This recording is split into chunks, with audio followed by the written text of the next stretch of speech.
esta sesión que está dentro de la Semana de la Ciencia, vamos a intentar, Guido y yo, contestar a la pregunta que da título a la ponencia, ¿no? A la presentación, que es: ¿puede la psicología explicar las actitudes y creencias relacionales sobre la COVID-19? Podemos contestar que sí en un primer momento, pero también tenemos que tener en cuenta que queda mucho por investigar, ¿no? De hecho, si hacemos una búsqueda sobre la cantidad de investigaciones que se han hecho desde el inicio de la pandemia, que fue a principios de año, pues encontraremos miles. Y muchas de esas están dentro del ámbito de la psicología, intentando indagar en qué variables pueden estar modulando, mediando en las reacciones que han tenido las personas durante esta pandemia. Y esas reacciones, además, van a variar. Tened en cuenta que no van a ser las mismas las reacciones de las personas en los primeros momentos de la pandemia respecto a los 6, 7, 8 meses y lo que nos queda de pandemia todavía, ¿no? Entonces, bueno, vamos a intentar, como digo, Guido y yo, a contestar estas preguntas, pero teniendo en cuenta que queda mucho por investigar, ¿no? ¿Cómo lo vamos a organizar esta presentación? Bien, en un primer momento nos vamos a situar en el contexto de pandemia. Aunque diréis, bueno, no hace falta, ¿no? Si ya estamos todos, sabemos muy bien dónde estamos, sabemos muy bien qué sentimos, qué nos pasa, cuáles son nuestras limitaciones, pero quizá en este contexto en el que nos tenemos que situar, podemos hacerlo también desde la perspectiva histórica. Ver un poco que, como sabéis, no es la primera vez que la humanidad se enfrenta a una pandemia de este tipo, sino que en épocas pasadas los seres humanos se han enfrentado a pandemias de este tipo. Sería bueno hacer un recorrido breve, no exhaustivo, pero sí sería muy interesante para poder comprender algunas de las cosas que nos suceden en el contexto actual, ¿no? Una de las emociones fundamentales que surge, que todos hemos sentido, y si no lo hemos sentido, malo, porque el miedo, como sabéis, es una emoción adaptativa.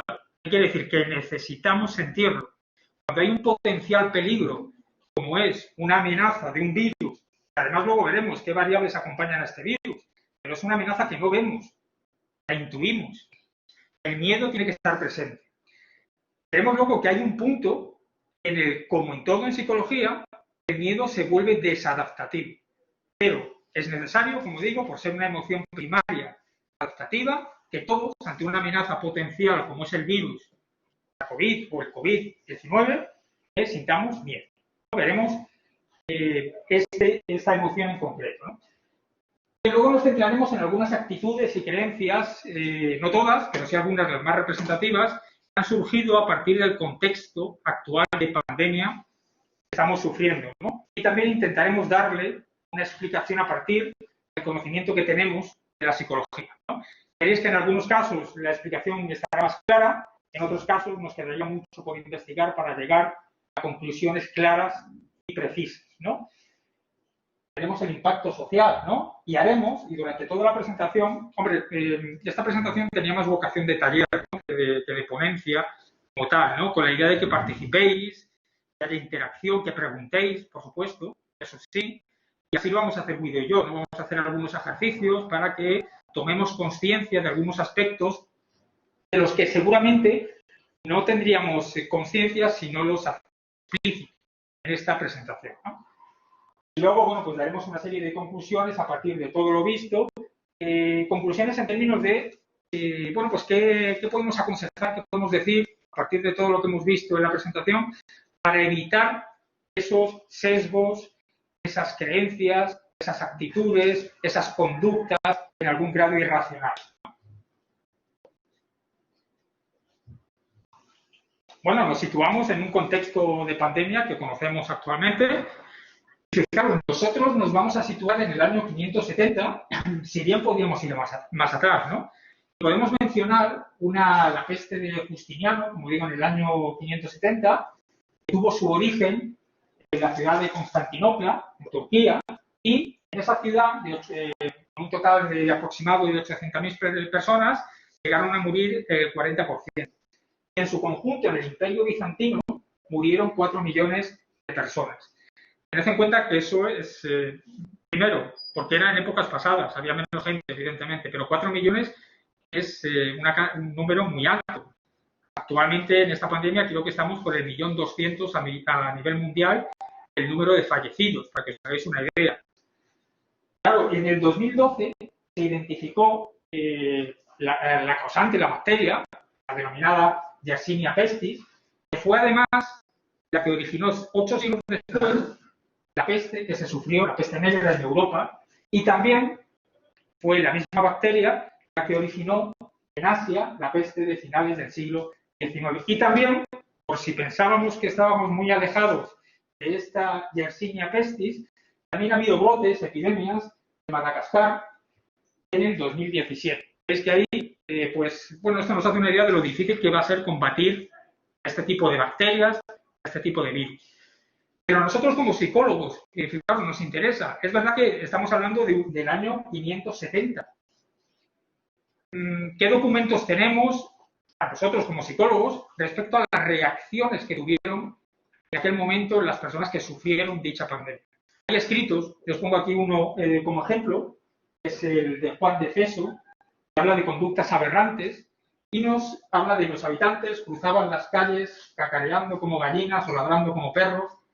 Los niños merodeaban entre las tumbas, gritándose y mordiéndose unos a otros, profiriendo gemidos que sonaban como trompetas. Cabe decir, esto no, según lo cuenta el historiador, no son eventos excepcionales, sino que se entiende que se daban de manera más o menos generalizada en la población. Claro, ¿esto nos puede aportar algo a nosotros ahora como psicólogos?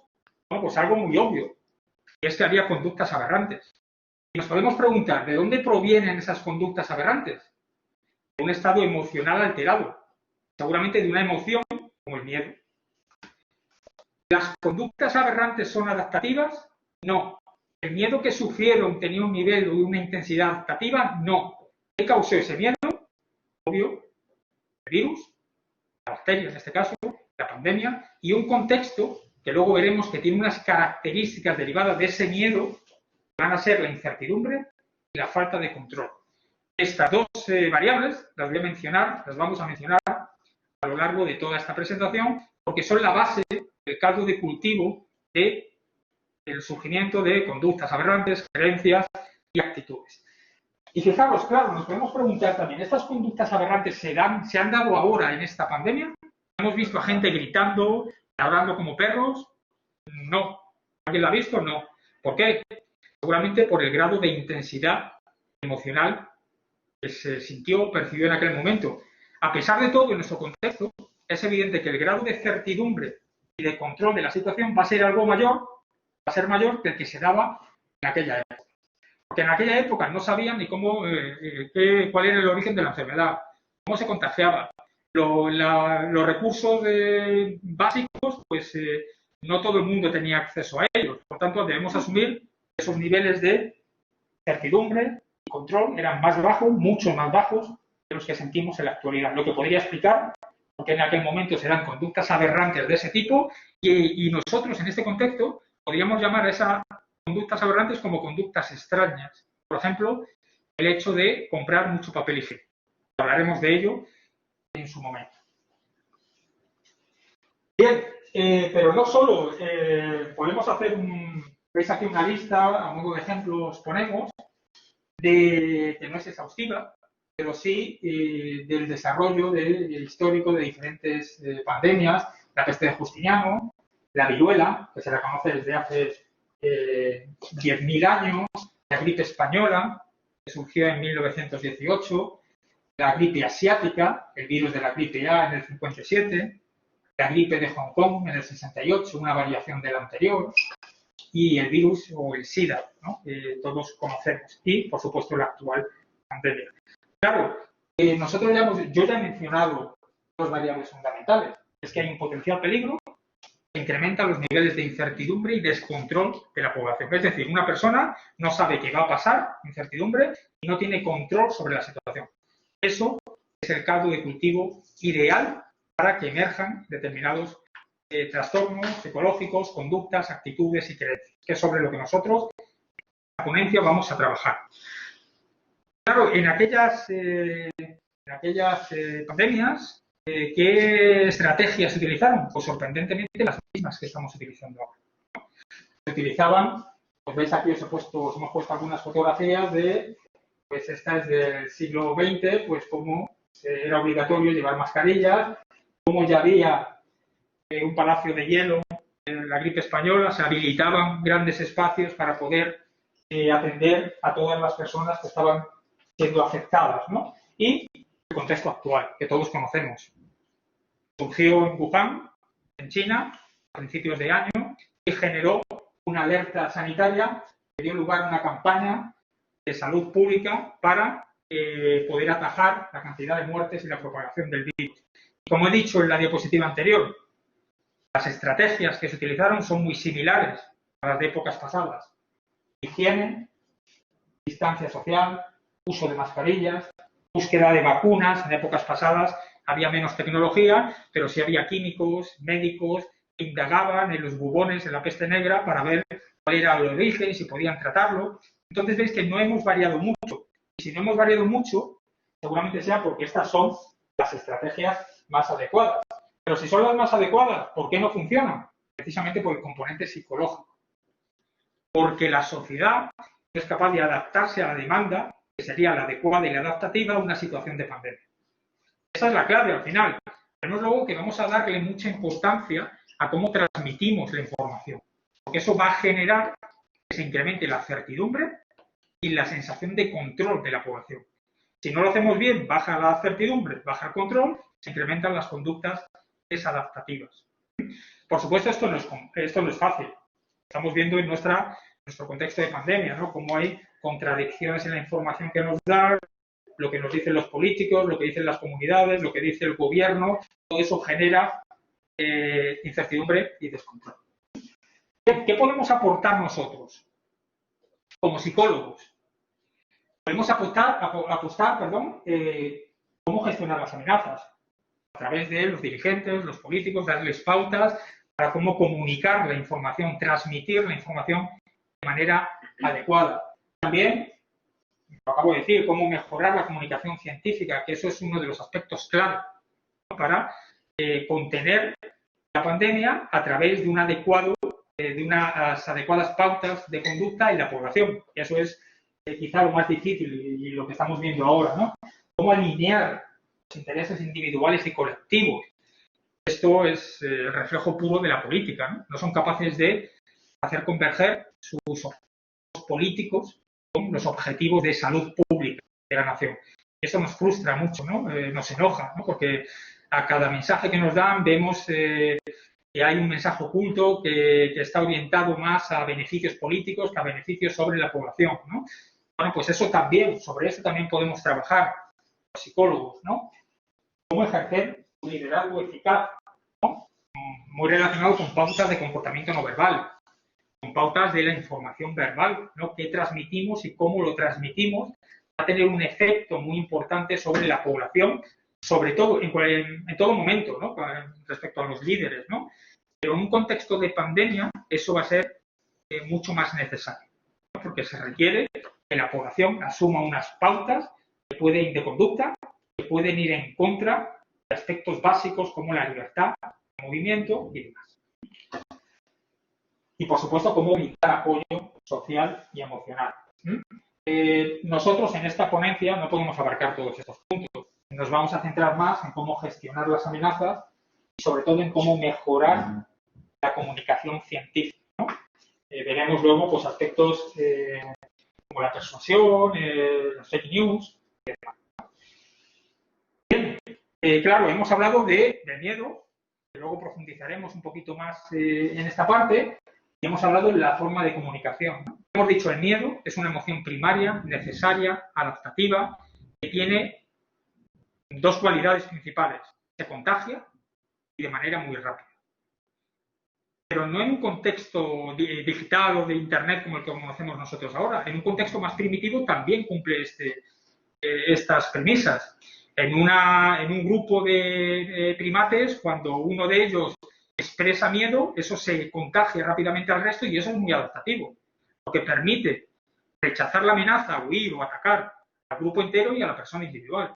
Pero si a eso sumamos en un contexto complejo como el nuestro, tecnologías como el WhatsApp, Internet, y todas las vías de comunicación que todos conocemos, pues eso es mucho más evidente, ¿no? Es mucho más eficaz y podemos decir, pero tú has dicho que es eficaz y es adaptativo, correcto. Pero también eso será eficaz o adaptativo si la información es correcta.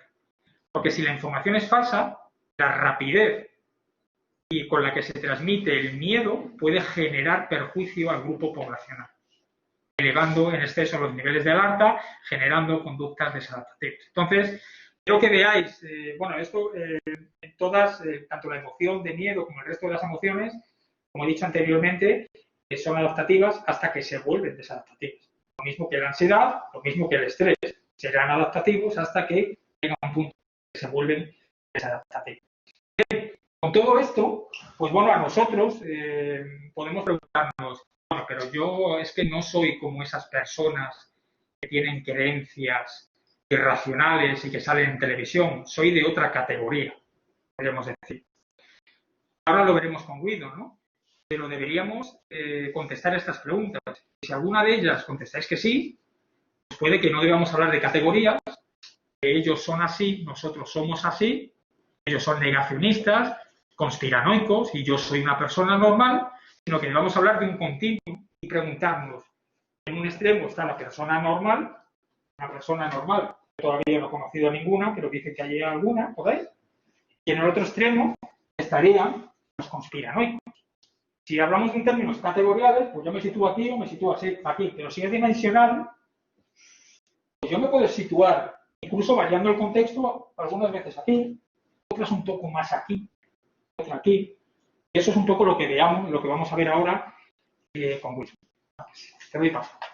Ok, primero de todo, y sin que yo os contamine nada, os he preparado un pequeño cuestionario que no se ve en este momento.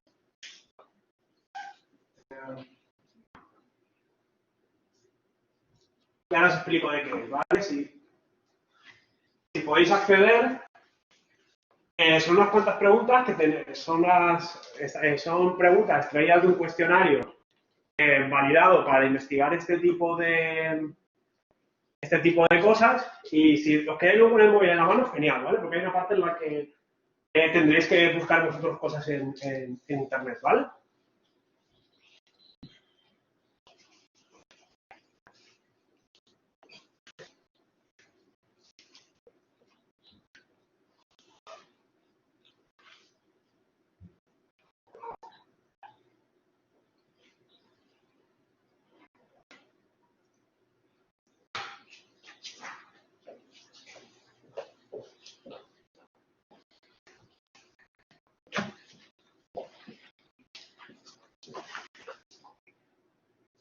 Ah, perdona, vale. Me estoy colando una cosa. Para los que nos seguís desde...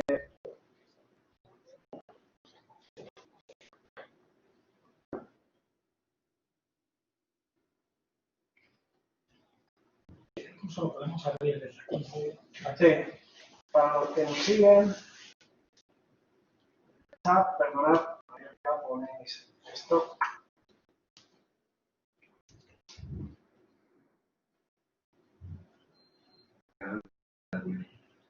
Sí, lo he hecho, ¿no? No lo sé. Ah, claro, es que vale, sí, lo he hecho. Al menos en la pantalla que con Blackboard soy súper torpe, pero sí que hay que tener un poco de paciencia. Después de... Súper. Ah, genial. Muy bien. Es un poco rollo, pero es que no, esta herramienta no nos deja hacer enlaces customizados. Vale, yo mando tutoriales.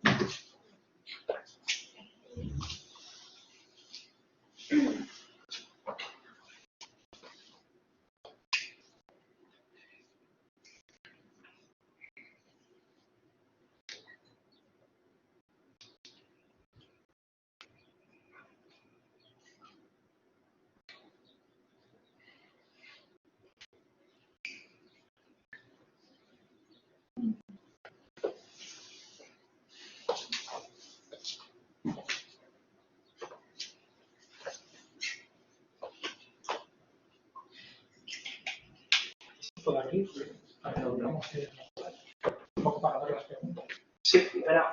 Entonces tengo que pasar. O sea, ¿está compartiéndose casi algo así?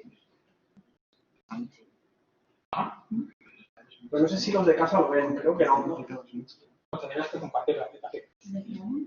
Pero bueno, se lo están haciendo Solo desde tendrán casa. ayer, que imagino. Pero no van a ver los resultados.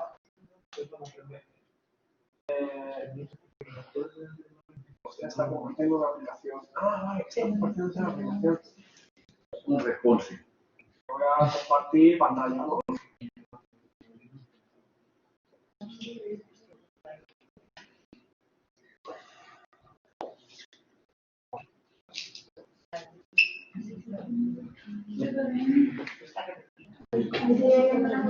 ¿Hay alguna que está repetida? Eso es que le he dado...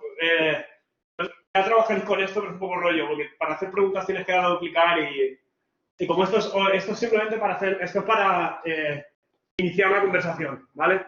O sea, no tiene ningún tipo de validez ni científica ni nada, simplemente es para que iniciemos un... Es un control mental que hace Guido. Sí, una sugestión.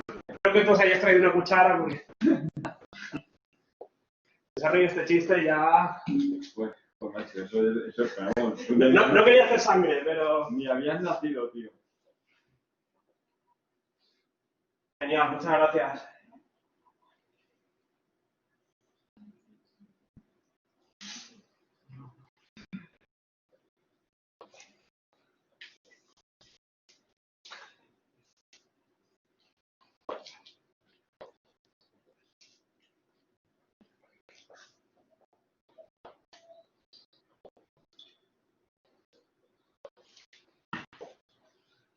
Como veis, la ventaja es que pues, tenemos rápidamente las respuestas, ¿vale?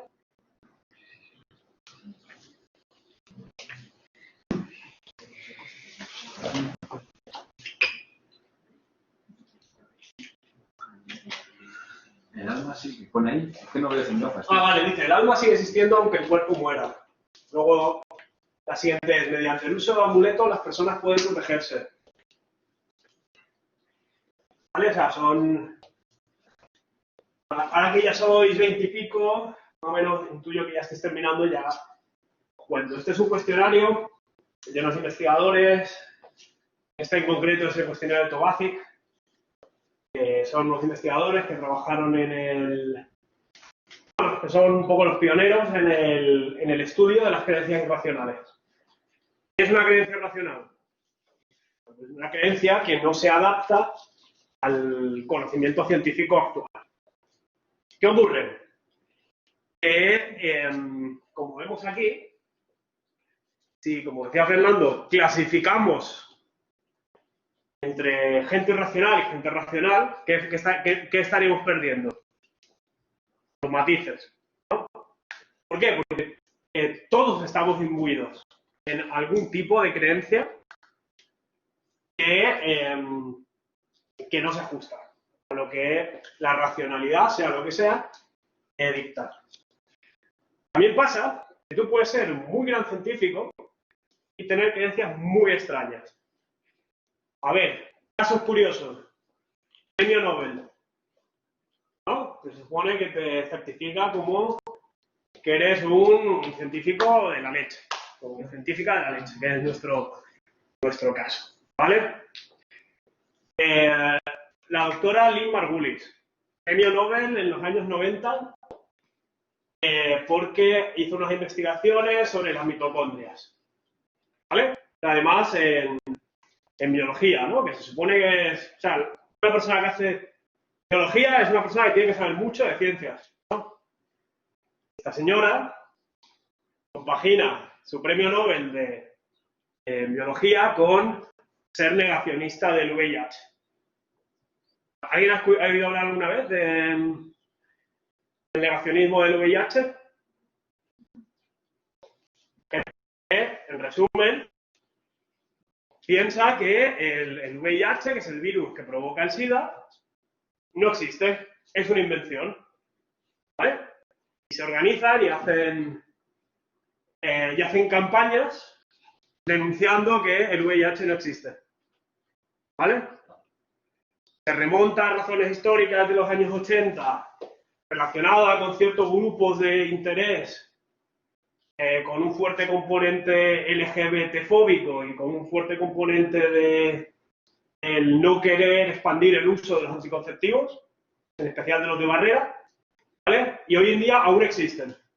Y aún puesto en el premio Nobel y ser un negacionista del VIH, ¿vale? Eso, o sea, una cosa que tenemos que tener clara, hay creencias que tienen consecuencias muy malas, hay creencias racionales que tienen consecuencias mínimas. A ver, ¿cuántos de aquí, cuando vamos a un examen importante, nos llevamos una prenda de ropa especial? Nos llevamos un bolígrafo, que es que este es el que... Bueno, ¿qué pasa si no llevamos este bolígrafo? O esta prenda especial, o este amuleto. Mira, Fernando ha traído el suyo. Porque esto es para él especial también y quiere darlo todo. ¿Qué pasa? Más allá de que las consecuencias que tiene esta creencia, ¿cuáles son? Hostia, me lo he olvidado. ¡Ay! Ahora igual me va a ir peor. No va a tener ningún efecto. Más que el momento este de ostras. ¡Ay! ¿Vale? Entonces, ¿qué pasa? ¿Qué pasa cuando un conocido productor de la industria pornográfica es negacionista del VIH? Consecuencias nefastas, ¿no? Hay gente que va a morir por. ¿Ok? Tenemos dos conceptos claros entonces. Que no todas las creencias irracionales tienen las mismas consecuencias y que no podemos clasificarlos en algo categórico. Esta persona es un irracional, un magufo, no sé qué.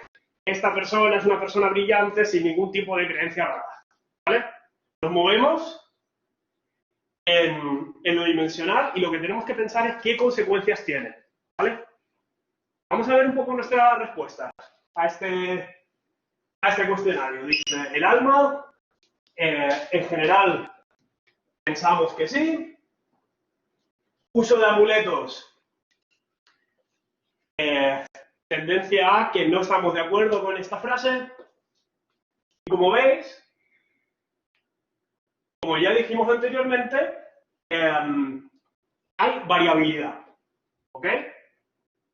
Estamos teniendo diferentes... hay algunas que tienen más variabilidad que otras. ¿Vale? Las fuerzas gravitacionales de la Luna no pueden afectar a nuestro... no pueden afectar al bienestar mental de una persona. En esta sospecho que... a ver, ¿qué tipo de pregunta es esta? La vimos en clase hace poco. Exacto. ¿No os parece raro que esta tenga una distribución tan uniforme? ¿Cuántos de aquí pensabais que no leísteis el no? Todo el mundo... Lo que decía en clase, las cosas que os cuento en estadística luego sirven en la vida real. Esta es la prueba. Es que en ocasiones las preguntas que están formuladas inversas generan la confusión de no terminar de ver el no. Fuerzas gravitacionales de nuevo. El espejo tiene como muy poca aceptación. O el 80% de las personas no... el espejo está repetido también. Vale. Sí. Bueno, esto es para que veáis la fiabilidad de R-test. Preguntas 2 veces y el resultado es el mismo, es que es fiable. No sirve, ¿no? Este truco. Durante estados alterados, el sueño, el trance, el espíritu puede salir. También, variabilidad. ¿Vale? Si vamos, hay fenómenos de luz vistos en el cielo que no pueden ser explicados por ninguna otra razón que el de naves espaciales. También, vamos viendo que muchas de estas preguntas, si os fijáis, Ostras, que mucha gente cree cosas muy raras. pues es parte de la luna llena deteriora salud mental. Las fases lunares influyen en la agricultura. Una cosa que sí que os pido es que no nos riamos, o sea, que nos riamos de gente que esté fuera, ¿vale? Que aquí ahora somos un grupo y tenemos que mantener nuestra cohesión social, ¿vale? Y para hacerlo nos vamos a reír de todos los que están fuera, que no están hoy en la charla, ¿vale? Pero de adentro no. Las fases en la agricultura. Ok, ¿qué vemos de todas estas preguntas? Hay personas que tienen capacidad especial por la que pueden percibir cosas imperceptibles a través de los sentidos habituales. ¿Vale? Chon, chon. Esto no está preparado, ¿eh? Eso te pasa por jugar con lo que no se debe de jugar. exactamente. Estoy abriendo puertas ocultas muy fuertes y espero que esto no acabe en una maldición en la que... Por suerte tengo mi gole, pero tú... Yo estoy vendidísimo. Que alguien me presta algo mágico, porfa. Estoy aquí bromeando y ya verás. Sí, no, 30 años más tarde se va viendo que fue de aquí estuviera. Capacidad especial. ¿Qué indican estas preguntas? Muchas veces estas preguntas de lo que nos hablan es de tolerancia a la incertidumbre. O sea, yo no estoy del todo seguro, tengo 7 anclas para elegir. Oye, que yo esta pregunta, por ejemplo, la que nos habla de los sentidos habituales, ¿qué problema le veis? ¿Cuántos sentidos tenemos? Error. No, tenemos muchísimos más, ¿vale? Pero esto no os hago spoiler, es de otra asignatura, de percepción del segundo cuatrimestre, ¿ok? ¿De qué hablan estas preguntas muchas veces? Tenemos los 5 clásicos, y luego tenemos la propiocepción, nocicepción, o sea, hay muchos más sentidos de los habituales, ¿vale? Y este es uno de los temas. Igual hay quien considera los sentidos habituales, es olfato, gusto, vista, ¿no? ¿De qué nos hablan todas estas preguntas en el fondo?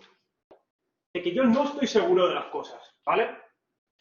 No estar seguro de las cosas, en general, tiene un componente positivo, ¿vale?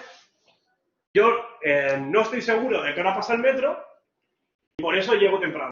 Llego a la hora que toca casi siempre. ¿No? No estoy seguro a qué hora pasa el metro y ¿qué hago? Voy con margen. No pierdo el metro, llego al autobús, llego correctamente. ¿Ok? Temas que tenemos que tener ya claros. Las creencias irracionales tienen consecuencias diferentes.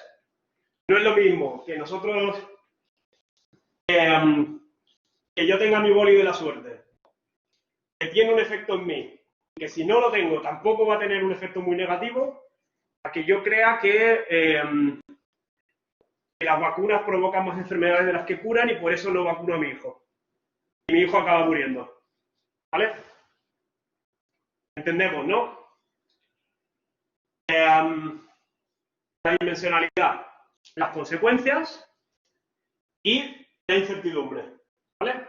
Muchas de estas preguntas simplemente reflejan pues, que yo no tengo una opinión fuerte del asunto, lo cual no es del todo malo. ¿Ok?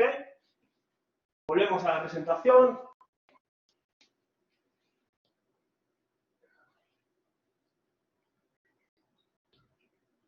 Ah, vale. Está viendo el reflejo, no el que tocaba.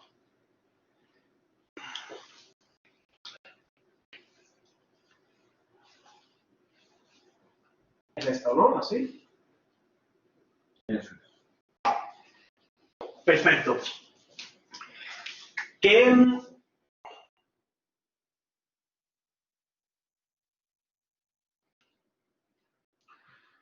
Espera, estas son las preguntas. ¿Nos queda claro si tenemos alguna creencia extraña? Más o menos, estadísticamente diríamos que sí, ¿no? Porque el test que hemos pasado, ¿qué nos dice? Pues que sí, pues que tenemos creencias curiosas. ¿No? ¿Realizamos algún ritual de la suerte? A lo mejor no sé, apetece ¿Y alguno más de ir por casa? Bolígrafos, tocar madera. muchas veces... Yo creo que eso es un tic de por ejemplo, mi madre es como, ay, la chica también es gay, y que tengo que dar así como... o sea, que no sé, que en realidad si no lo haces, pues tampoco pasa nada, ¿no? O sea, yo creo que ya es un poco más por costumbre, como reglas. Sí, porque se habitúan, pero por ejemplo, hacer determinada tarea siempre en orden. Y si no lo haces en ese orden ya piensas que va mal. ¿Qué pasa? Muchos de estos elementos irracionales, ¿por qué son efectivos? Me dan seguridad. ¿No? Reproduzco algo que tiene sentido en mi vida, y eso me da sensación de, oye, está todo bien. Me he vestido tal cual siempre. Eso es que está todo bien. ¿Vale? Ese aspecto de mi vida lo he podido controlar. Luego que el bus llega tarde, que empieza a llover, eso no tengo control. Pero oye, de vestirme de tal manera, sí que lo tengo. Deportistas, que tienen un montón de tics. ¿Qué nos dice la investigación científica en percepción? Es un tema de preparación motora. ¿No? Si yo me hago así antes de hacer no sé qué, es como que se carga un programa motor para que mi cuerpo se acostumbra, se habitúa. ¡Pum! Estoy más preparado. ¿Vale? ¿He transmitido alguna noticia falsa? ¿Quién ha recibido en su WhatsApp por parte de un conocido familiar, etcétera, algún mensaje raro durante esta pandemia en la que te aseguran que, a ver, alguno muy ridículo, que el coronavirus se cura bebiendo agua con limón?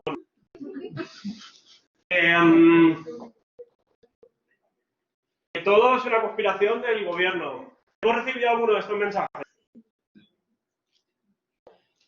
¿Qué hemos hecho al recibir este tipo de mensajes? Yo le dije a mi abuela que para de mandarme WhatsApp. Vale, bloqueaste a tu abuela en WhatsApp. Ve saliendo, por favor.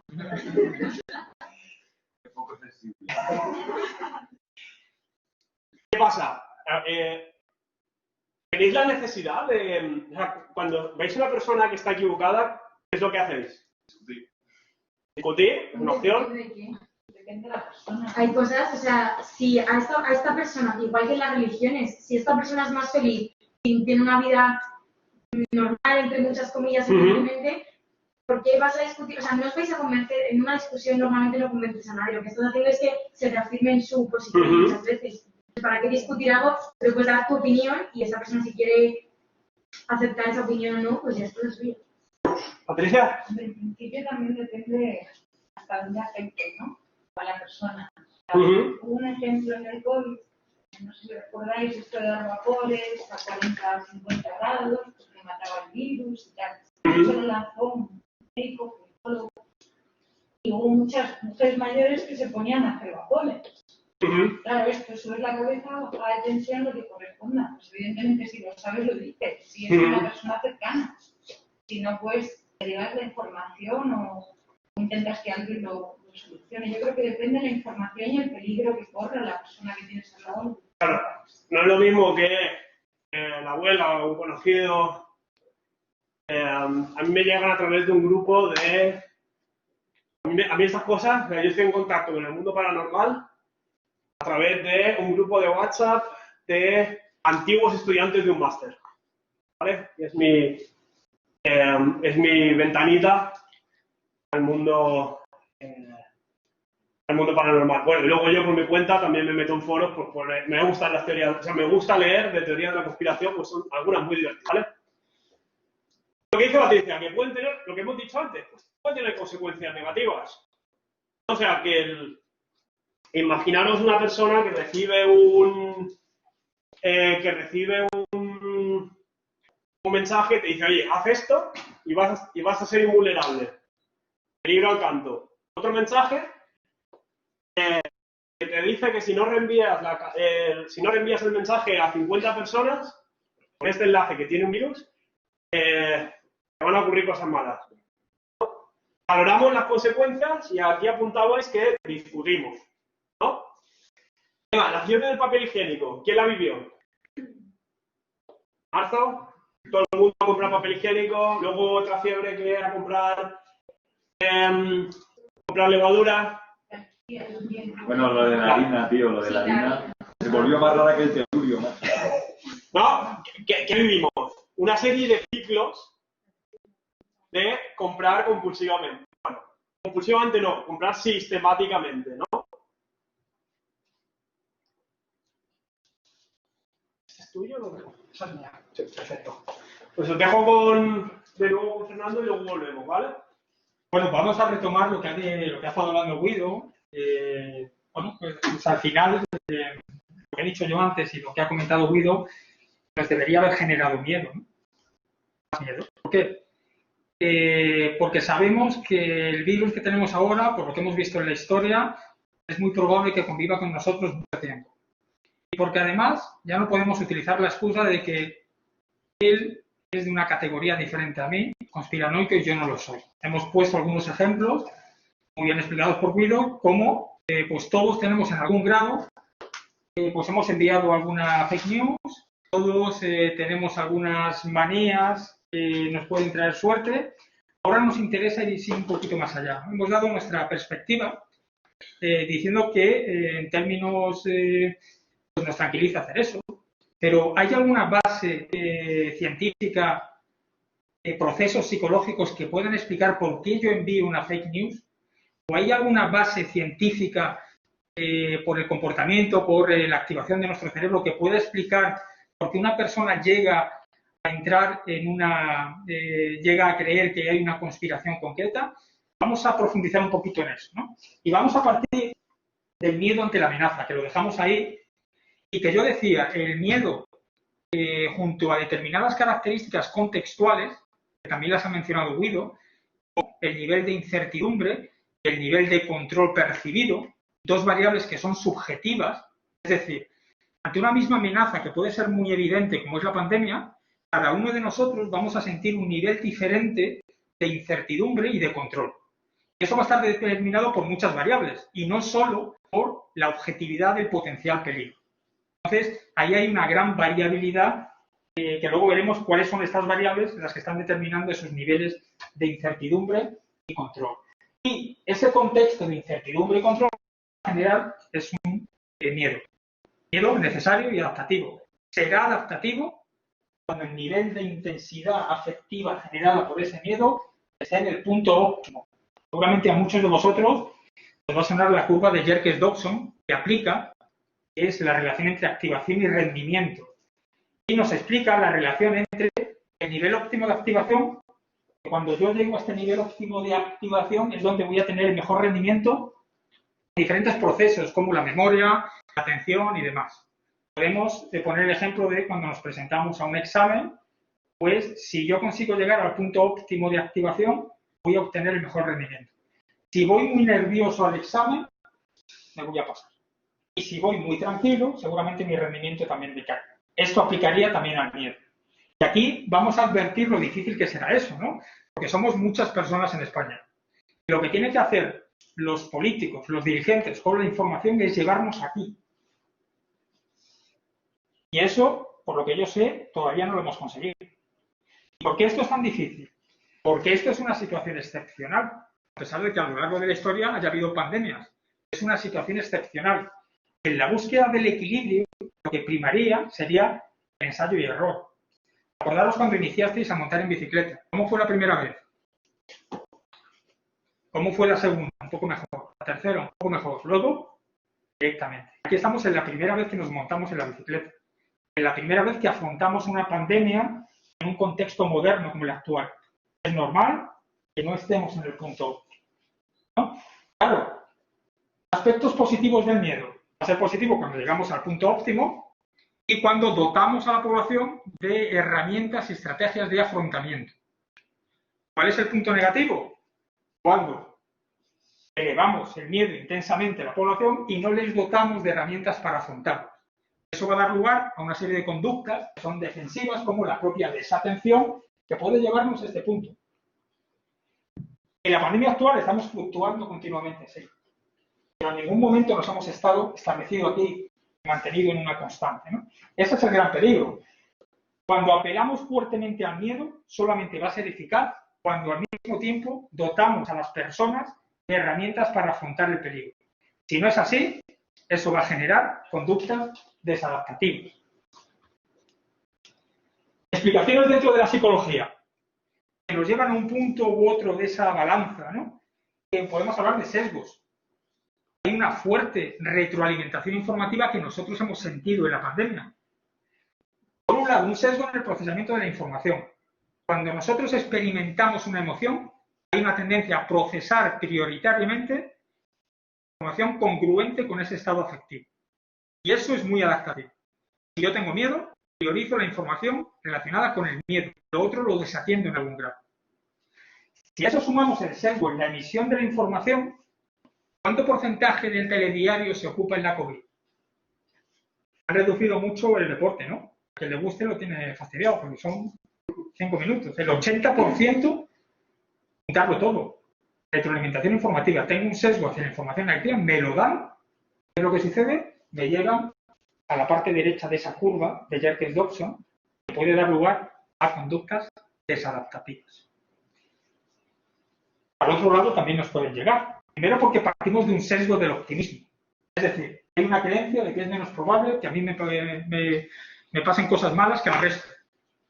Y eso puede contrabalancear esa balanza del miedo al lado de la izquierda que veíamos. Puede dar lugar a conductas de desatención. Entonces, es como el miedo se ve afectado por una serie de procesos, ¿no? Bueno, aquí os ponía un poco para que a mí me pasa, ¿no? Y además, si ves todos los telediarios, es una locura, ¿no? Porque te repiten las noticias continuamente, tienes además como cierta necesidad de saber, y te ves los 3 telediarios y acabas por la noche con los ojos así, mirando al techo, ¿no? Es un poco eso, ¿no? Exagerando un poco. Bueno, aquí tenemos el equilibrio buscado, ¿no? Vamos, y fijaros, es decir, es muy complejo llegar a ese equilibrio, porque hasta ahora hemos hablado de variables contextuales. Hemos dicho la certidumbre y el control. Si se dan esas situaciones, pues genera miedo y puede dar lugar a una serie de conductas. Pero hay otra serie de variables que están en investigación actualmente. Luego mencionaremos algunos trabajos, ¿no? Variables psicológicas, de personalidad, de control emocional, de empatía, de sensibilidad al castigo y la recompensa, afrontamiento, que es una variable directa. Si tengo miedo y sé cómo afrontarlo, voy a realizar conductas adaptativas. Si tengo miedo por la pandemia y nadie me dice cómo afrontarlo, voy a realizar conductas desadaptativas. Luego veremos ejemplos que han pasado en este contexto que nos llevan a esas conductas desadaptativas. Trastornos y enfermedades. No se habla mucho de las personas que tienen trastornos mentales y enfermedades, cómo les está afectando sus niveles de miedo, de ansiedad, sus conductas desadaptativas. No se habla mucho sobre eso, la edad, la cultura. Habéis oído que hay poblaciones, los nórdicos, parece que llevaban mejor la pandemia. Pues algo de SOAE, ¿no? En Asia, pues parece que son los mejores controlando la pandemia. ¿Por qué creéis que son los mejores? ¿Qué les diferencia de los europeos? Pues tiene mejor equipo de médico, tiene más experiencia médicos. Pero no tiene una vida social tan Por ahí va, por ahí va. Tiene una cultura muy distinta. Exacto. Y en Europa son más colectivistas frente a los europeos individualistas. Y eso ahora juega a su favor. Por eso las diferencias culturales, ¿no?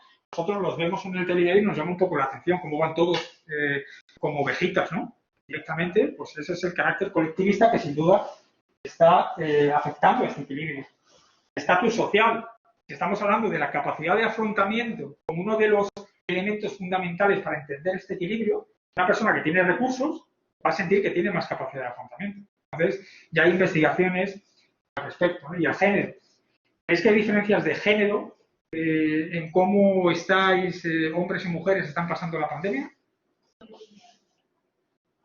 ¿Y a qué creéis que puede ser debido? Por un lado, las cargas. Por ejemplo, familiares. Por ejemplo, en un caso y otro, el rol social. Los hijos, etcétera. Está trayendo la conciliación de la vida laboral y familiar. Exactamente. no está afectando. También fijaros otras variables como los estilos de afrontamiento y estrategias, que son diferentes en hombres y mujeres.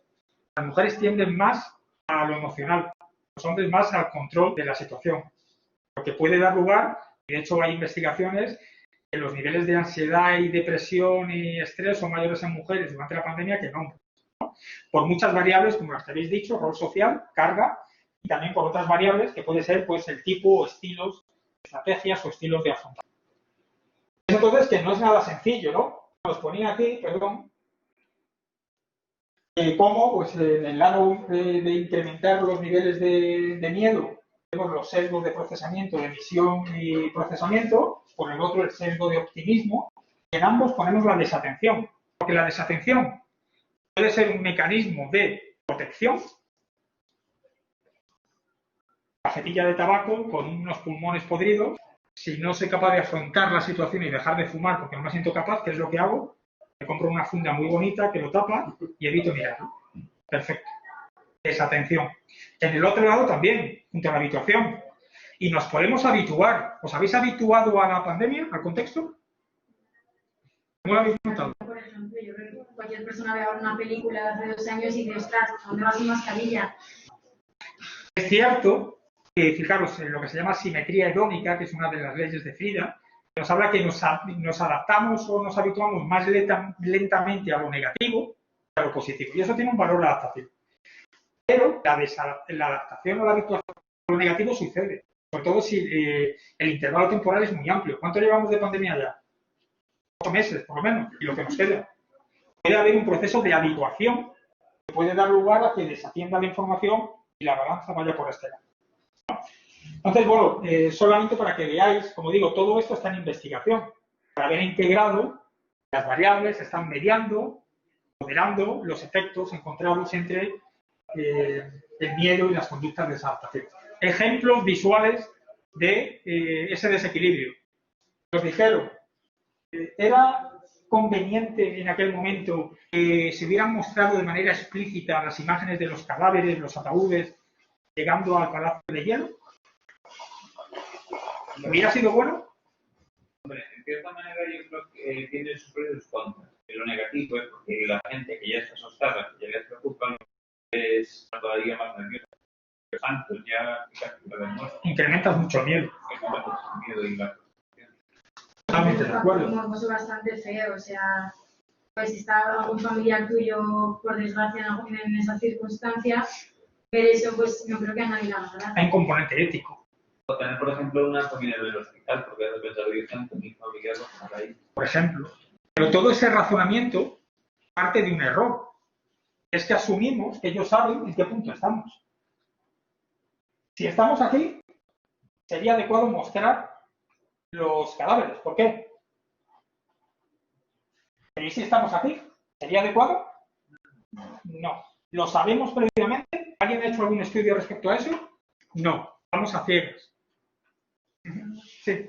Quizás también habría que tener en cuenta en el punto que estábamos. Es decir, creo que al principio tenemos muchísima información por el colapso del sistema sanitario y luego mucha gente que desgraciadamente falleció por no poder ser atendida.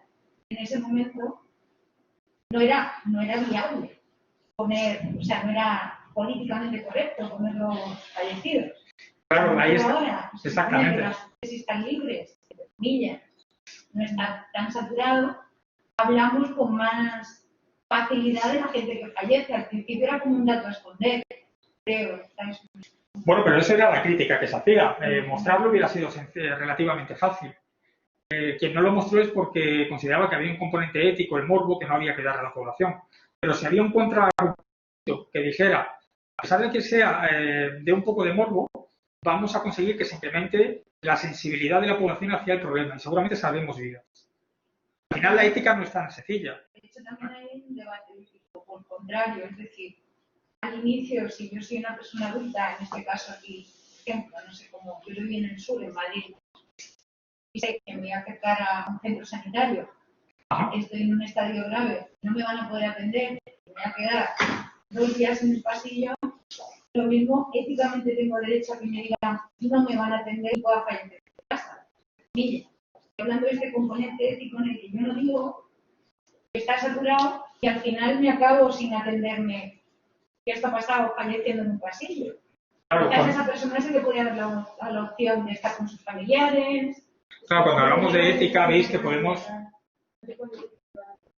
Bueno, pero esta es la historia ética, ¿no? Pero esta es la ética que al final toma muchas derivas y nos salimos del tema concreto, porque yo os preguntaba un concepto sobre la ética, si queréis llevarlo, si es conveniente o fue conveniente enseñar cadáveres.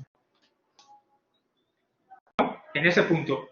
Respecto a lo otro, claro, al final han surgido muchos problemas por incapacidad para gestionar todo lo que estaba sucediendo. ¿No? Y ahí hay un debate ético en el que es complicado, ¿no? Seguramente haya pros y contras, como todo lo que deriva de las discusiones que parten de la ética. Pero bueno, retomamos esa pregunta respecto a número de cadáveres. Mascarillas, acordaros, ahí se notó mucho el desequilibrio. Nos dijeron, en un principio, que las mascarillas eran útiles. ¿Os acordáis al inicio? Pero no había mascarillas para todos. ¿Qué consecuencia traía eso por todo lo que hemos visto? Hay un peligro. Me dicen que puedo solucionarlo con mascarillas, pero no hay. Incremento el miedo y no doy estrategias de afrontamiento. ¿Qué es lo que dijeron? Salieron diciendo que bueno, las mascarillas no son tan útiles, de hecho son contraproducentes, porque te generan cierta sensación de seguridad que no es la adecuada. ¿Os acordáis? Precisamente porque se dieron cuenta que habían incrementado demasiado y intentaban equilibrarlo. Lo último, lo de la transmisión. ¿Cómo se transmite el virus? ¿Lo tenéis claro? ¿Por superficie? ¿Partículas? Y aerosoles.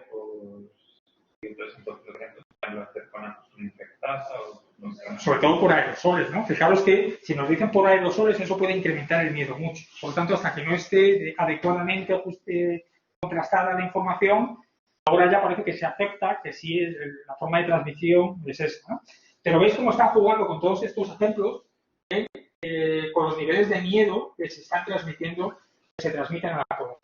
Vamos a ver todo lo que ha planteado Guido, que se ha hecho algunas preguntas. Hemos hablado de las fake news, de las teorías de la conspiración. Vamos a ver ese componente brevemente, ese componente que podría explicar psicológicamente por qué nosotros, personas normales, podemos en algún momento llegar a ser conspiranoicos. O por qué nosotros, personas normales, hemos llegado en algún momento de la pandemia a transmitir una noticia falsa. Veremos algunos de estos aspectos. Respecto al virus, hay un virus, es cierto, pero ya hemos dicho que el virus se contagia y se transmite de manera muy rápida. Eso es muy adaptativo. Se transmite lo que llamamos la inercia del miedo, lo cual podría explicar en algún grado las fake news. ¿No? Por ejemplo, a mí me llegó en la pandemia, y seguramente a vosotros también, luego supe que era una fake news, un medicamento, que era un relajante muscular, no me acuerdo el nombre ahora, que decían que agravaba la COVID. ¿Habéis recibido alguno? ¿Ibuprofeno puede ser? Sí, ¿son? ¿Qué es lo que hice yo nada más recibirlo? Enviárselo a todos mis familiares. La pregunta es, ¿por qué yo hice eso?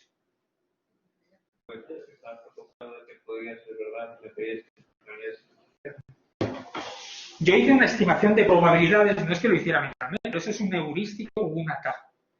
Estimé que los beneficios, si era cierta la noticia, eran mayores que los perjuicios si eran falsas. Eso es un heurístico o atajo mental. Y me sucedió a mí y seguramente a muchos de vosotros. Reaccioné. Con estos heurísticos lo que hacemos es primar la velocidad respecto a la precisión, porque eso tiene un alto valor adaptativo. Me llegó el FACE. Un tal, sin pensarlo, se lo envié a todos mis familiares y amigos. Y luego tuve curiosidad y dije, ¿será esto cierto? Me puse a revisar Google, como hacemos todos. En Google sabéis que puedes encontrar todo. Pones lunar sospechoso, marroncito, y te encuentras que es un tumor que está en fase 3, ¿no? Pues con esto igual, yo empecé a buscar, digo, claro, tenía que filtrar la información. Y encontré que era una notificación del Ministerio de Sanidad que decía que era un virus. Sin embargo, yo ya lo había enviado. Y mis familiares lo habían enviado a sus amigos y otros a otros y se había transmitido. Claro, nos debemos preguntar, ¿cómo explicas esto a nivel psicológico? Pues también lo podemos explicar a nivel de estructuras cerebrales. Fijaros, Hay un circuito, el circuito del miedo, precisamente, que planteó Ledoux.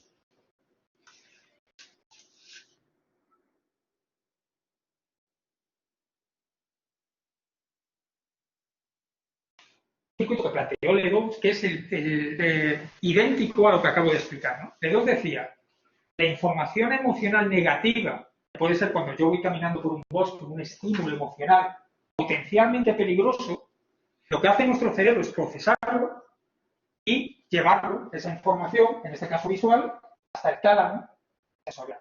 Es la primera estructura que recibe la información sensorial del exterior. ¿Qué sucede en este tálamo? Que la información del potencial peligro se transmite en dos direcciones. Una que va a la corteza y otra que va a la amígdala. La misma información por dos vías.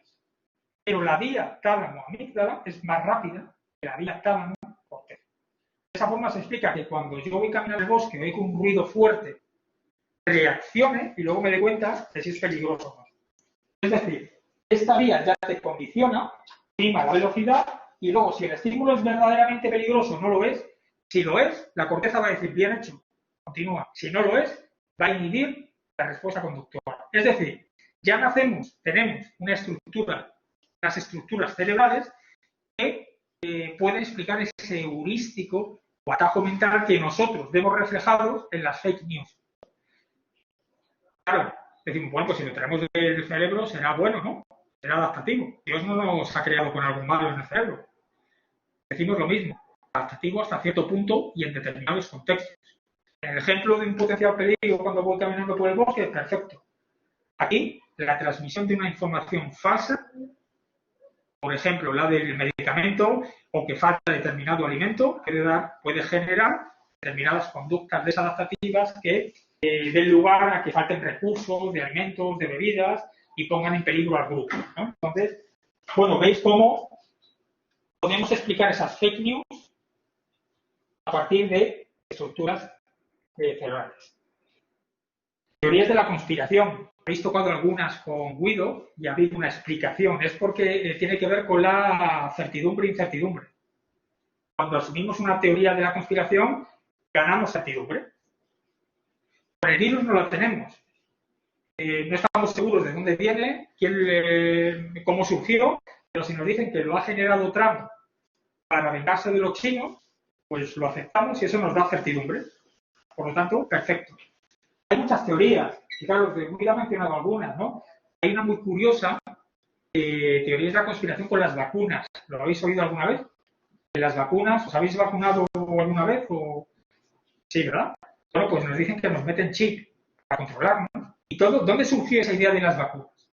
Pues fue de un artículo que se publicó en una prestigiosa revista, el Lancet, en la que relacionaban lo que es la triple vírica con el autismo.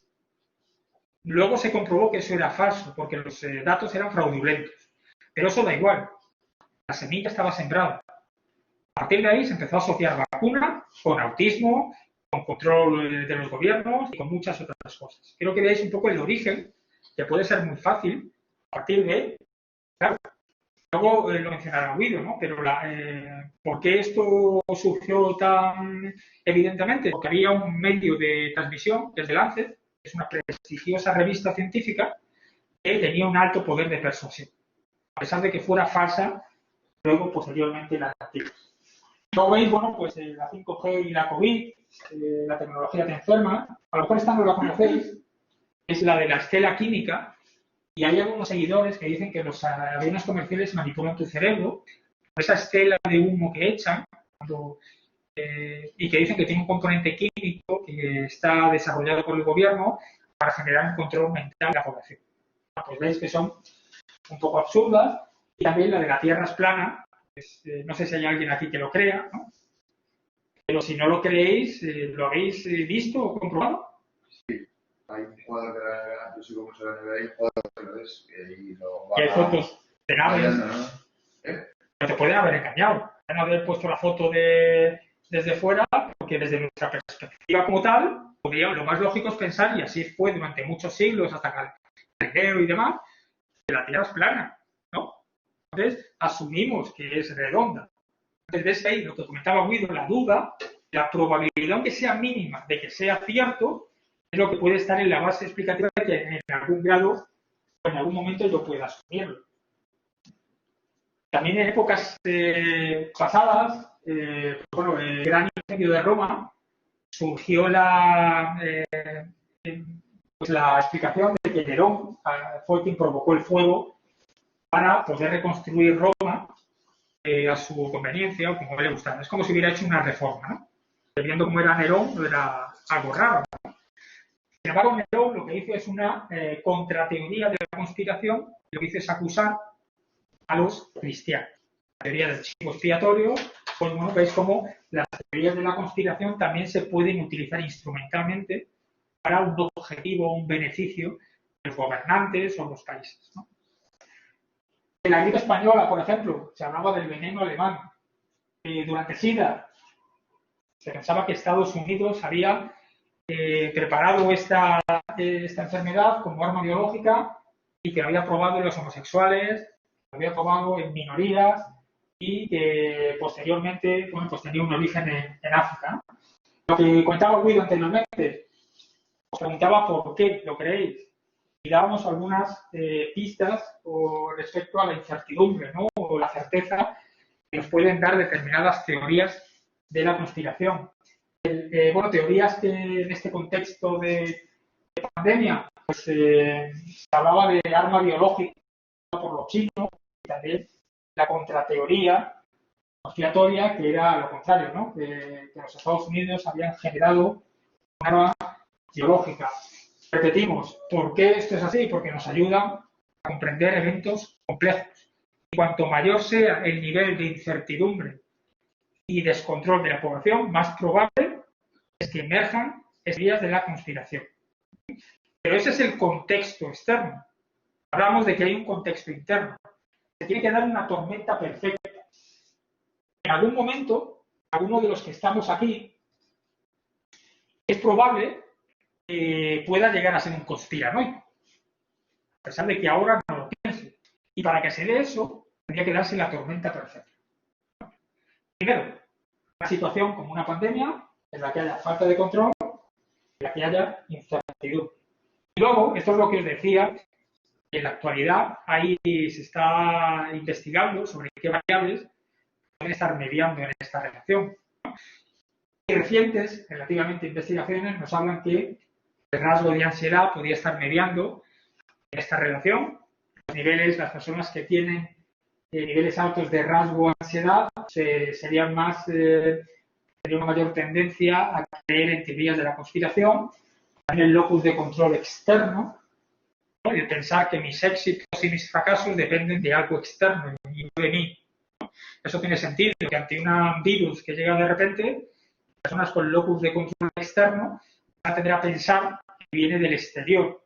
Ahí encaja perfectamente con una teoría de la conspiración.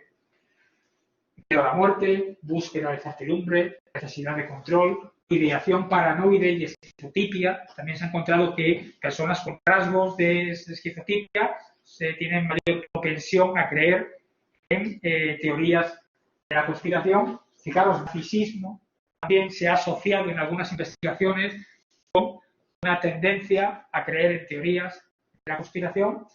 Y la autoestima tiene una relación negativa, siempre que sin componentes narcisistas. A mayor autoestima, menor probabilidad de que tengas o te adhieras a una teoría de la conspiración. Entonces, ¿veis? Por eso os decía al principio, cómo diferentes variables que todavía están en estudio podrían explicar qué condiciones internas y externas, o qué condiciones externas e internas se pueden dar lugar o pueden dar lugar a que alguien se adhiera a una teoría de la conspiración. Consecuencias negativas las conocemos todos. Seguimos menos los consejos de salud. Incluso realizamos conductas desadaptativas congruentes con la teoría conspiratoria, ¿no? Son prejuicios y discriminación. Cuando asumimos determinadas teorías conspiratorias. La prevención la dijo Guido, la planteó, ¿no? En algún momento. es el hecho de ser consciente. Cuando somos conscientes de que eso puede pasar, podemos corregir en algún grado esa tendencia, aunque como veréis con Guido luego, esto no nos asegura que no podamos caer y adherirnos a una teoría conspiratoria. Bien, por último, claro, lo del papel higiénico. ¿Cómo hemos explicado lo del papel higiénico? ¿Cómo se explica lo del papel higiénico? Ahí ponemos, y ha salido también en televisión, es por una conducta de imitación. Pero podemos explicar que hayamos comprado más papel higiénico por el aprendizaje social, también denominado vicario, modelamiento, aprendizaje por observación. ¿Basta con que yo vea que alguien compra mucho papel higiénico para que compre yo también? Tienes que tener miedo. Y de hecho esto se ha comprobado, como tú bien has dicho, de animales. Es decir, se ha encontrado que cuando las abejas y las ratas y las palomas se encuentran que los alimentos escasean, se incrementan las conductas de imitación. Eso se ha hecho en laboratorio. Hay poco alimento, las abejas y las palomas tienden a imitar a sus congéneres. También cuando hay incertidumbre, cuando hay, sobre todo esto lo hacen muy bien las ratas, ¿no? Por eso tienen esa capacidad de sobrevivir, ¿no? Cuando no se enfrentan a un alimento nuevo, tienden a realizar conductas de imitación. Es decir, esperan a que otro coma, y si no le pasa nada, lo imitan. Eso es ser muy inteligente, ¿no? Claro, que ahí veis el efecto poderoso de la incertidumbre y cuando los recursos escasean. Y eso nos podría llevar a explicar por qué nosotros hemos comprado mucho papel higiénico, pero nos falta algo. Podríamos preguntarnos, ¿y por qué se compra mucho papel higiénico y no muchos bolígrafos? Hay otro componente, otro proceso psicológico implicado que deberíamos tener en cuenta. ¿Sabéis cuál es? La palabra higiénico. Es una palabra, muy bien visto, es una palabra clave de recuperación. La base de la memoria. Higiénico se relaciona con el contexto en el que estamos viendo.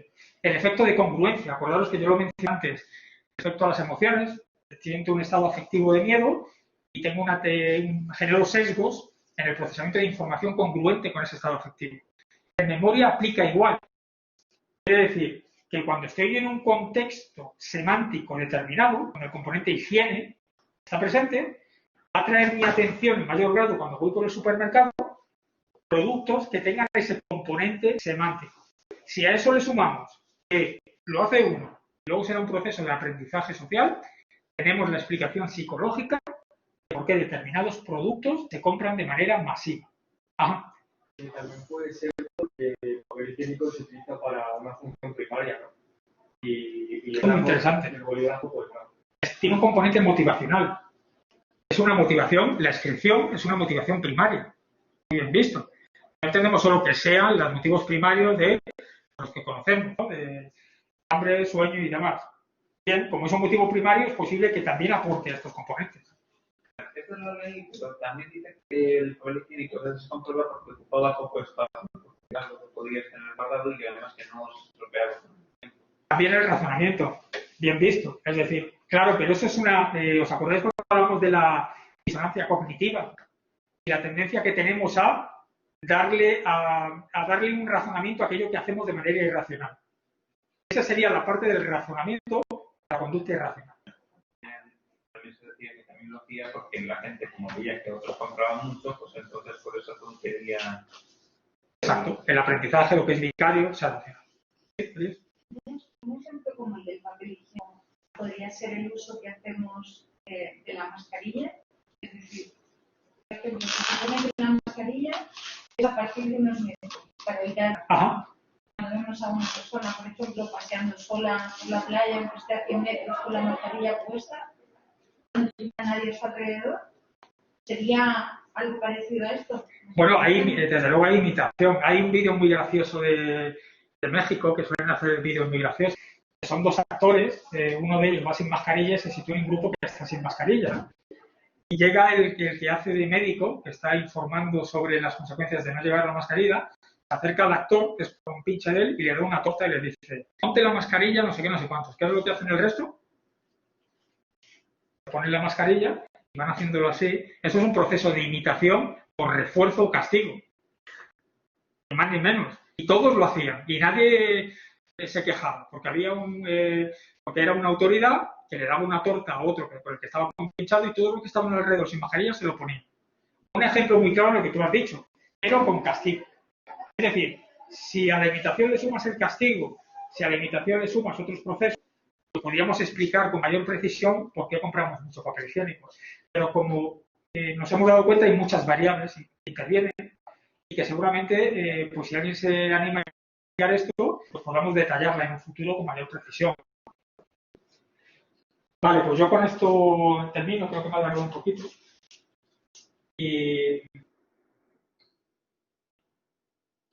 os dejo con Guido con la última parte de persuasión. Bueno, hay dos que es persuadir. Convencer, ¿no? O sea,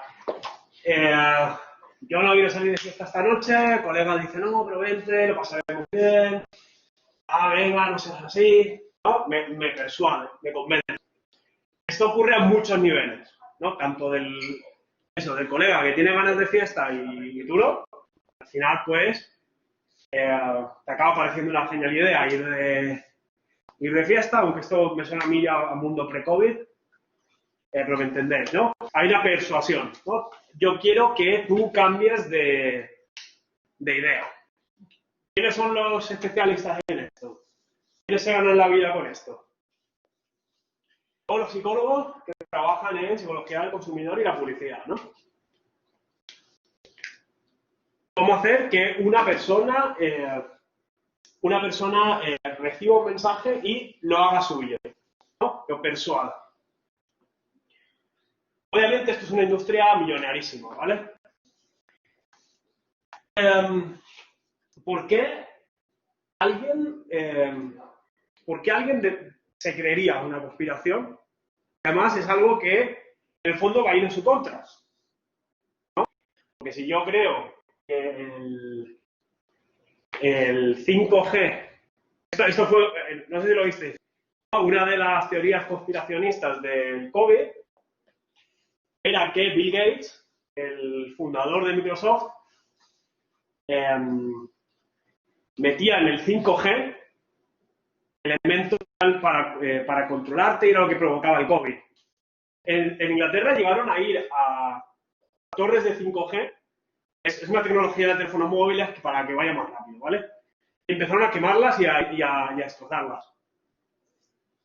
¿Vale? O sea, el rollo turba enfurecida, pum, pum, pum, pum. ¿En qué se basa toda esta creencia que relaciona cosas tan dispares como Bill Gates, el 5G y el COVID? Bueno, pues antecedentes.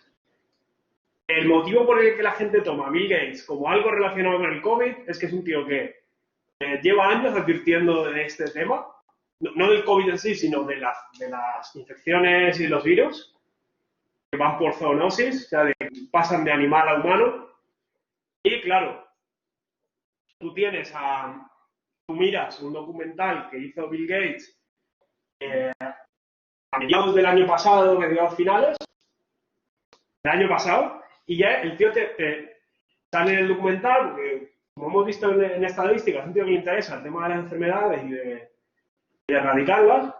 Hay un documental en el que salen hablando, advirtiendo de cosas como que los murciélagos son un reservorio de virus, que puede darse la zoonosis, el cambio de...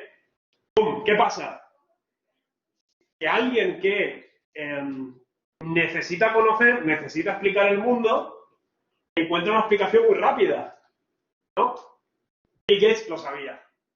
Si lo sabía, ¿no? Y empiezas a bajar por la madriguera, ¿vale?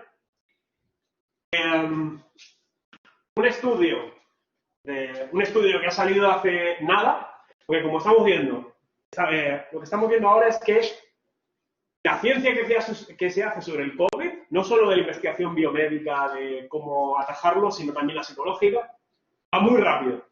De hecho, si veis la cita, este artículo está publicado el año que viene. cosas editoriales, ¿vale? Las revistas van mucho más rápido, van con antelación, ¿no? ¿Qué nos dice este estudio? Muestra una relación entre la sensación de falta de control, ¿no? Yo de repente me viene una enfermedad brutal que me trastoca la vida, ahora tengo que ir con mascarilla, no puedo ir con mis amigos, no puedo hacerlo. O sea, ¿qué pasa? ¿Qué sentís? ¿Qué sentimos todos con el COVID? Impotencia, que nuestra vida ya nos pertenece menos. Ahora dependemos, a ver, ¿qué dice el BOE que puedo hacer hoy? ¿No? ¿Qué pasa? Que yo necesito de alguna manera ganar control. ¿Y qué pasa también? Que empiezo a generar teorías en las que ataco al resto, ¿no? Si yo encuentro un culpable de lo que me pasa a mí, yo casi me siento mejor, ¿vale? Dos factores clave: cohesión grupal, mantenerme junto a un grupo y tener control de lo que está pasando, ¿vale? ¿En qué afecta en qué afecta la persuasión? La credibilidad de la fuente. Oye, ¿cómo son las fake news que nos llegan? Siempre que son. Nunca es, oye, un vecino mío, el del cuarto, dice que el COVID tal cosa. No, siempre es prestigioso médico de Harvard explica que. Como hemos visto, las fuentes no tienen por qué ser no tienen por qué ser el premio Nobel. No tiene por qué tener siempre la razón, aunque es una primera aproximación. Oye, igual me voy a fiar antes de lo que dice mi médico que de lo que dice alguien que no es médico en un tema de salud, obviamente. ¿Vale? Bien. Hemos visto que alguien que estaba bloqueando a su abuela en WhatsApp porque le enviaba fake news. ¿Vale? Hemos visto que hay gente que es más vulnerable que otra por motivos de cohesión grupal, por motivos de ganar control. ¿Vale? Pero ¿qué pasa cuando yo, como psicólogo, me llegan y me dicen, oye, tú que sabes de la mente, tú que sabes leer y manipular la mente porque eres psicólogo, ¿cómo hago yo para explicarle a mi abuela? ¿Cómo hago yo para explicarle a mi jefe? ¿Cómo hago yo para explicarle a la población que lo que está creyendo está equivocado? Estrategias que hemos visto, pues me iba a discutir. Decía una compañera, eso no sirve de nada. Porque al final, ¿qué pasa? Si llevo a un súper experto de un tema y a un conspiracionista del tema, ¿cuál es la percepción que queda al final? La verdad estará entre medios, ¿no? Entre el que dice que el COVID lo provoca tal cosa basándose en un estudio científico y el que dice que lo genera Bill Gates, la cosa estará en medio, ¿no? Hay una falsa equidistancia. Bueno, pues vamos a ver algunas pequeñas herramientas para corregir esta información, ¿vale? Están sacadas de una guía que si os interesa os recomiendo muchísimo. Es la de Lewandowski, que está también en castellano, ¿vale? Si la buscáis, os aparecerá. Primero, cuando hables de algo, habla de los hechos núcleo. No te vayas por las ramas. ¿Qué pasa cuando discutimos con alguien que no tiene razón? Nos empieza Mete argumentos colaterales. Colaterales. Como yo he tenido razón en este argumento que no tiene nada que ver con el hecho principal, tengo razón en todo. No. Hacer énfasis en los hechos probados, en lo que tengáis en común. No hablar de los mitos. Porque a la larga no sabemos si... al final no nos acordamos bien si el 5G provocaba o no provocaba el virus. No. Tú hablas de qué es lo que provoca el virus, qué es lo que sabemos de lo que hay, qué es lo que sabemos que lo provoca, ¿vale? Tenemos que conectar con el público una historia sencilla. Si le damos un chocorrón de datos, le decimos, oye, pues léete este paper, está todo aquí explicado, eso no va a conectar. Van a desconectar totalmente, ¿vale? Eso es núcleo. Advertencia explícita. Cuando vamos a hablar, ¿qué pasa? ¿Os ha pasado de estas páginas web tipo Neutral, Maldita, etcétera, que tienen mucha información muy buena sobre qué es bulo? ¿Sabes alguna de estas? ¿Qué ocurre? Que yo a veces me lees la entradilla y ¿qué pasa? Que no te acuerdas si eso era el bulo o no era el bulo, ¿vale? Es difícil confundir la información. La información, decía Decía un conocido nazi que una mentira repetida 1000 veces suena a una verdad. Lo mismo aplica. Repite siempre lo que es el hecho probado. No repitas el mito. Y si lo repites, si repites la fake news, deja súper claro que eso es la mentira. Rodéalo de la verdad, ¿vale? Rellena los agujeros, ¿vale? Te dice, cuando das una explicación alternativa, dejas un vacío, rompes algo en la cabeza de esa persona. Rellénalo, aprovecha porque es el momento de darle la información buena, ¿vale? De construirle una verdad con hechos.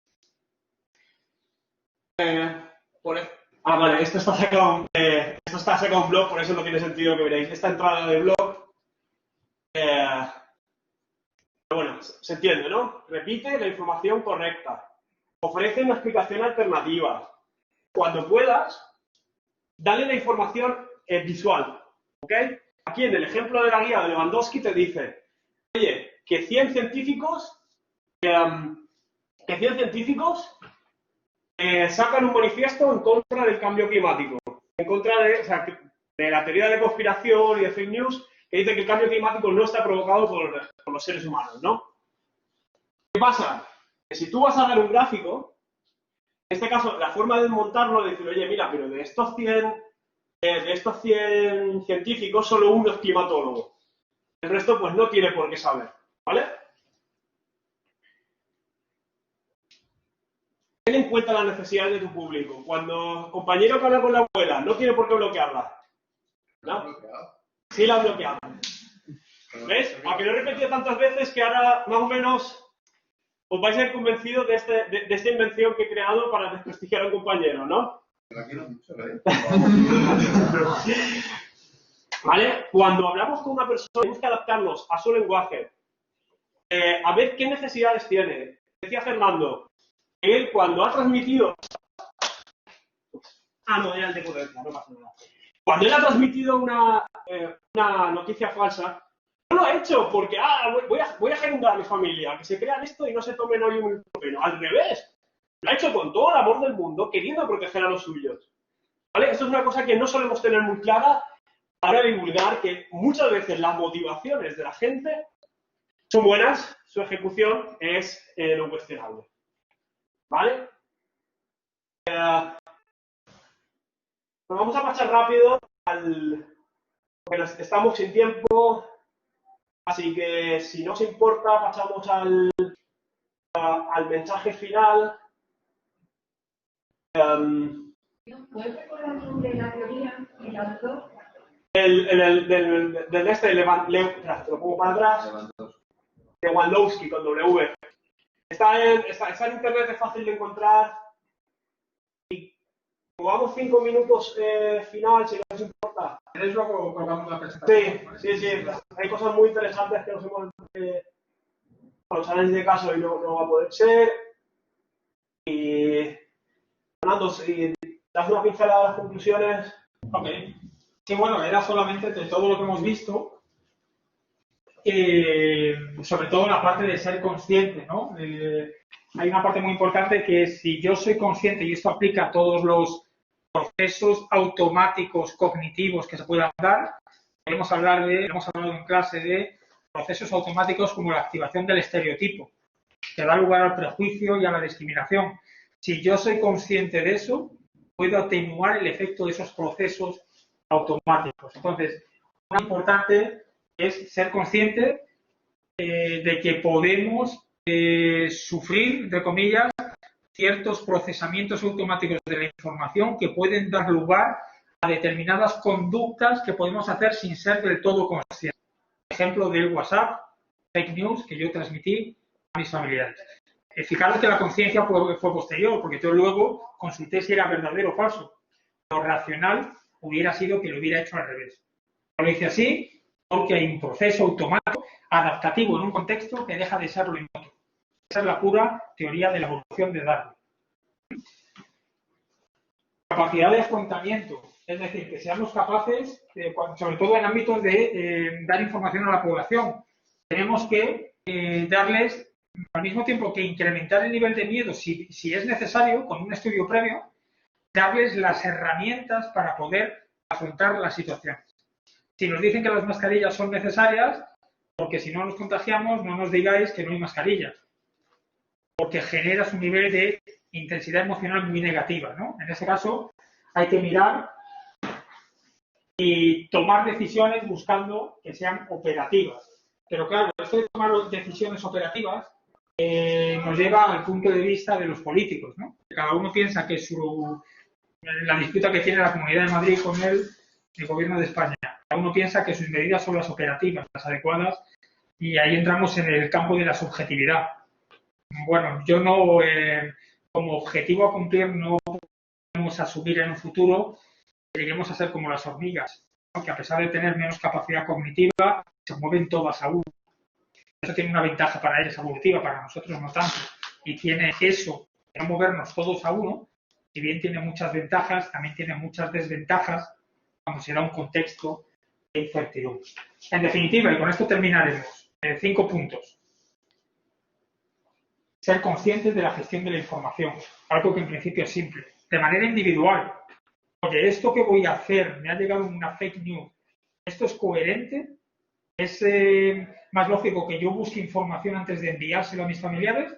¿O me dejo llevar por ese impulso natural, adaptativo, no en este contexto, pero sí en otro, que me aboca a transmitirlo sin pensar? Conciencia. También el estrés se puede enfocar de una manera positiva, ¿no? Lo que se llama crecimiento relacionado con el estrés. ¿Sabéis? ¿Vosotros podéis sacar algo positivo de esta situación? ¿Alguien me puede decir algo? ¿Apreciáis algunas cosas más que antes? ¿Apreciáis el cubata de vodka con naranja que tomabais ¿Has tomado vodka con naranja? Yo lo tomaba. Ya no, ¿no? Bueno, por lo que tomáis vosotros. ¿Lo apreciáis ahora más que cuando lo tomabais todos los fines de semana? Y eso es pero otras cosas, el estar con la familia y los amigos, ¿lo apreciáis más? Por ejemplo. Es decir, es que antes, como lo teníamos, no lo apreciábamos. Entonces, de ahí podemos sacar un crecimiento relacionado con el estrés, que cada uno de nosotros puede trabajar, ¿no? Ser consciente del aprendizaje social. Es cierto que, como he dicho, son procesos automáticos, difícilmente podremos evitarlo. Pero si somos conscientes, en determinadas situaciones podemos atenuar ese efecto.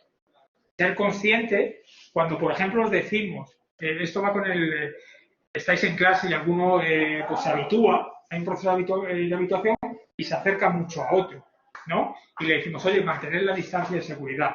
Tú puedes pensar, tampoco pasa nada, me he acercado un poquito. Pero vosotros como psicólogos tenéis que ser conscientes que quizá no pase nada, pero los compañeros están viendo cómo os comportáis. Eso puede generar un efecto de contagio que lleve a que, bueno, pues si yo veo que se acercan ellos, yo también puedo acercarme. Eso genera un efecto de contagio, aprendizaje social, que vosotros como psicólogos deberíais tener en cuenta.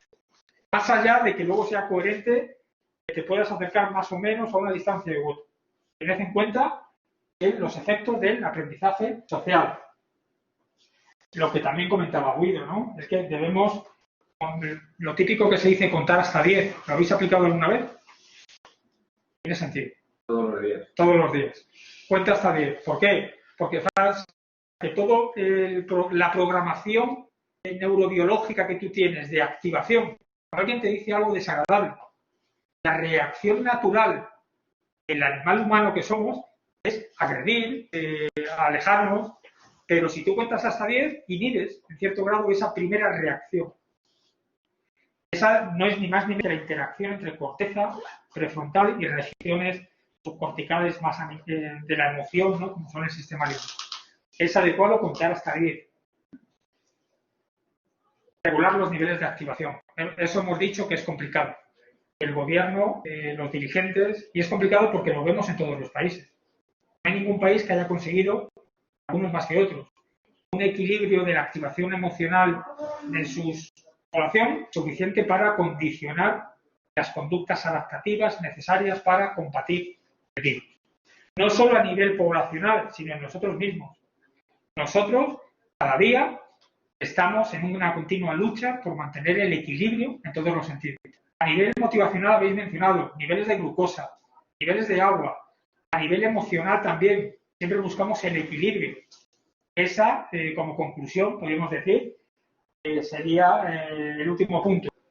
Ganaremos al virus, no solo cuando consigamos la vacuna, sino cuando consigamos las estrategias y herramientas necesarias para conseguir que todos actuemos a una de manera equilibrada. De esa forma evitaremos conductas desadaptativas, creencias y actitudes que pueden dar lugar a un incremento y mayor propagación del virus.